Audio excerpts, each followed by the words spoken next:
పదనం personal qualities, professional qualities, talents, వేటికి ఎక్కువ మీరు if at all you had a dictionary to define what makes greatness అని?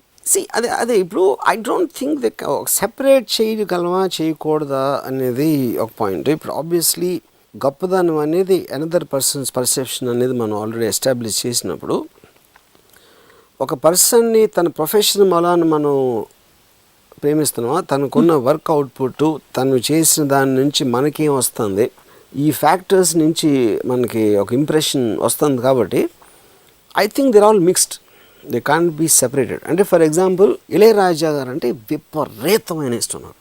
అసలు I was mad about him in college డేస్లో కానీ ఎప్పుడు కానీ. నేను ఫస్ట్ టైము చెన్నైలో ట్రైన్ దిగాను 1987 or 6 ఆ టైంలో. నా ఫస్ట్ థాట్ ఏంటంటే ఇళయరాజా గారు ఉండే ల్యాండ్ అంటే నేను ఒక చంద్రుడి మీద ఆమ్స్ట్రాంగ్ అడుగుపెట్టినట్టు నేను ఇళయరాజా గారి ల్యాండ్లో నా కాలు పెడుతున్న చెన్నై స్టేషన్లో అనే ఫీలింగ్ నాకు. అంటే that is how much I use to adulate him. అంటే ఆల్మోస్ట్ అంటే అంతకన్నా గ్రేట్గా నేను ఫీల్ అవ్వలేదు ఎవరిని ఇప్పుడు. దాని తర్వాత శివ నాకు బ్రేక్ వచ్చినప్పుడు నేను కలిసినప్పుడు దట్ డిడ్ నాట్ స్టాండ్ ఆ గోవది. ఎందుకంటే నా ఇమాజినేషన్లో ఉన్నారు ఆయన అంతవరకు. ఇప్పుడు రియల్ పర్సన్ని చూసినప్పుడు ఆల్మోస్ట్ ఏంటి ఆయన పాటలాగా ఉండాలనుకుంటాను. ఎందుకు నా ఇమాజినేషన్లో ఆయన పాటలో ఉన్న మెలోడీ ఏంటి, యాటిట్యూడ్ ఏంటి, అదే నేను ఎక్స్పెక్ట్ చేస్తాను. నైస్నెస్ ఎక్స్పెక్ట్ చేస్తాను. ఆమె సిచ్యువేషన్ సొల్లుగా అన్నారు అక్కడే ఆయన టోటల్గా అంటే అయిపోయింది. You expected this really? Yeah correct. అంటే నా ఇమాజినేషన్లోంచి ఒక ఎక్స్టెన్షన్ అయిపోవాలి ఆయన ఇది. అంటే అప్పుడు ఆయన మనిషిగా గొప్పగా ఉండాలి, ఆయన మంచిగా అవుతాడు. ఆయన everything has to be as great as his music అని నా ఫీలింగ్. అది లేదు, అది అవ్వదు. Obviously is human being.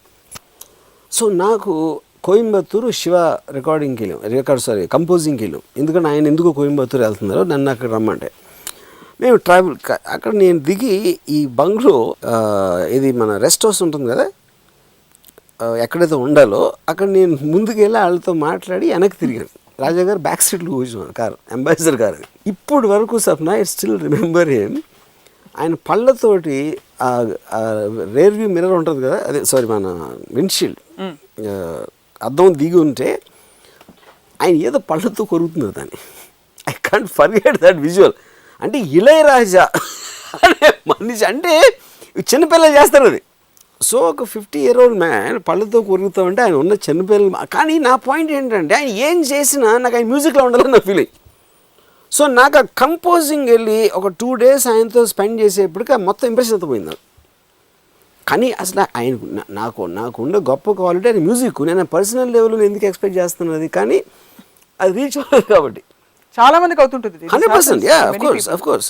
So I'm sure ఇప్పుడు నన్ను నా సినిమా చూసి నచ్చి నన్ను కలిసినప్పుడు హీ మైట్ నాట్ లైక్ మీ, ఎందుకంటే he will have some image అది తన మైండ్లో. సో ఒకటి మన ఇమేజ్కి మ్యాచ్ కాకపోవడం, రెండోది కొంతమంది వాళ్ళ పనితనం చాలా బాగుంటుంది, యాక్షన్ కరెక్ట్. బట్ అదే నేను ఎగ్జాంపుల్ ఇచ్చింది, నేను ఇళయరాజా ఎగ్జాంపుల్ అదే ఇచ్చాను. ఇది కనీసం ఇది సిల్లీ అంటే కొన్ని ఈ పరిధిలో ఉండేవి. What about correct, I understand.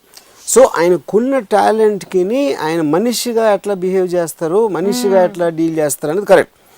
అప్పుడు చాలాసార్లు మనం ఇది కూడా వింటాం, అది గొప్ప మంచి టాలెంట్ కానీ మనిషి మాత్రం మహానాసి ఏదో అంటారు. ఎందుకంటే పర్సనల్ డీలింగ్స్లో తను చేసిన వర్క్ అవుట్పుట్కి సంబంధం లేదు. అఫ్కోర్స్ అక్కడ బైఫర్కేషన్ నేను ఒప్పుకుంటాను.